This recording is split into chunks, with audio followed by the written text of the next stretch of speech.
उन्हाळा लागला की आपली ट्रिपला जायची ना लगबग चालू असते. ट्रिपला म्हणा, गावाला म्हणा किंवा मामाच्या गावाला म्हणा. तर आपण ना महिला मंडळ आहे ना, कुठं गावाला जायचं म्हटलं की आपलं महत्त्वाचं म्हणजे जेवणाला काय काय घ्यायचं. राहिलं पण पाहिजे, टिकलं पण पाहिजे आणि चवीलासुद्धा छान लागलं पाहिजे. तर असंच आमच्या प्रत्येकाकडं ना एक आम्ही रेसिपी दिल्या होत्या. तू भाकरी कर, तू चपाती कर, तू भात कर आणि मला म्हणली तू चटण्या कर. तर मी केली आहे मस्त झणझणीत खरडा, खोबऱ्याची चटणी आणि शेंगदाण्याची चटणी. तर चटण्यांचं डिपार्टमेंट आपल्याकडं होतं, मग व्यवस्थितरित्या करायचं आणि तुम्हाला गमती जमती सांगत ही चटणी करायची म्हणून हा व्हिडिओ तयार केला आहे. सगळ्या चटण्या आहेत ते साध्या सिंपल आहेत आणि करायला खूप सोप्या आहेत. चवीला मात्र छान लागतात आणि टिकाऊ असतात. तर नाही म्हटलं तर फ्रीजमध्ये न ठेवता ह्या चटण्या 15 ते 20 दिवस टिकतात. तर बघू शकता हे मी इथं खोबऱ्याची चटणी आणि शेंगदाण्याची चटणी आणि मिरची इथं म्हणजे खरडा करण्यासाठी अर्धा किलो मिरच्या घेतल्या आहेत. तेल घालायचं मिरच्या भाजताना लागल तसं.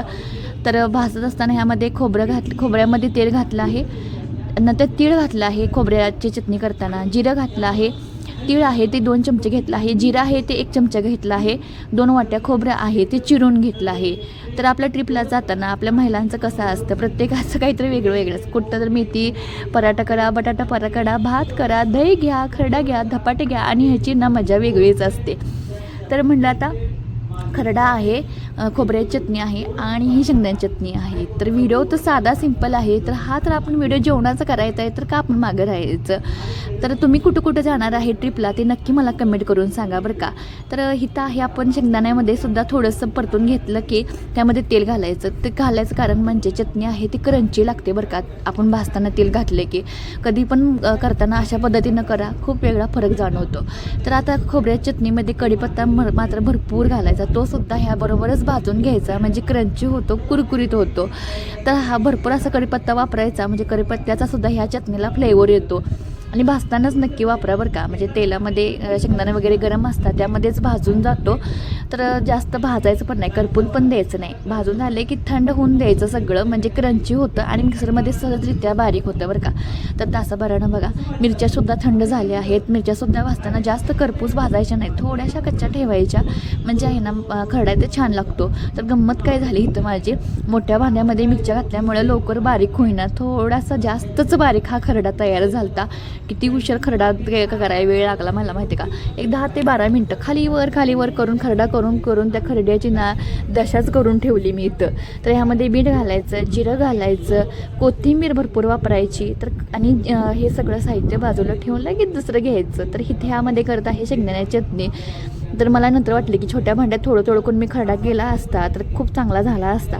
पण असू दे, चवीत काही फरक पडला नाही. पण जास्त आपल्याला बारीक खायची सवय नसते, त्यामुळं खूपच बारीक खरडा झाला. त्यामुळं माझा थोडासा मूड ऑफ झाला. नक्की ठीक आहे म्हटलं, असू दे नेक्स्ट टाईम चांगलाच करूया. तर आता हिचं शेंगदाणे चटणीसाठी मी तर लसूण भरपूर वापरला आहे, मीठ घातलं आहे, जिरं घातलं आहे, हळद घातली आहे. ही आहे आपलं घरगुती कांदा लसूण मसाला, ह्याच्यामुळं खूप छान चटणी लागते बरं का. कोथिंबीर घालायची. तर तिसरं आहे आपली खोबऱ्याची चटणी सुद्धा अगदी सेम टू सेम. खोबऱ्याची चटणी कधी पण करताना त्यामध्ये तीळ घाला, जिरं घाला बसताना, त्यामुळे फ्लेवर वेगळा येतो या चटणीला बरं का. अगदी तुम्हाला विकतची मिळते ना त्याचप्रमाणे ही चटणी लागते. आणि भाजून खोबरं घेतलं की क्रंची होते बरं का चटणी.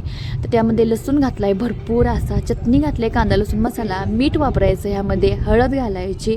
आणि तुम्हाला सांगतो कलर येण्यासाठी लाल काश्मीरची पावडरीचा वापर करायचा. अगदी विकतचा असतं ना तशाच पद्धतीनं ही चटणी दिसते.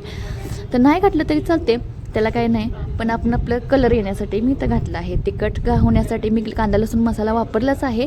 तर पहिल्यांदा बारीक करून घेतली आहे खोबऱ्याची चटणी. कशी छान दिसते बघा, लाल भडक बघा.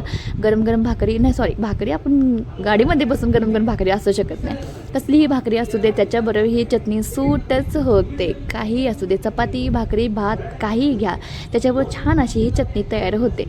तर मी खरड्याचं असं करायला गेले तर काय असं काय मिक्सर दाखवता आला नाही, थोडासा बारीक झाला आणि छान अशी चटण्या तयार झाल्या आहेत. तर हा व्हिडिओ बघायला तुम्हाला आवडला असेल तर जाता सबस्क्राईब करायला विसरू नका. असंच चॅनल पाहत राहा. धन्यवाद.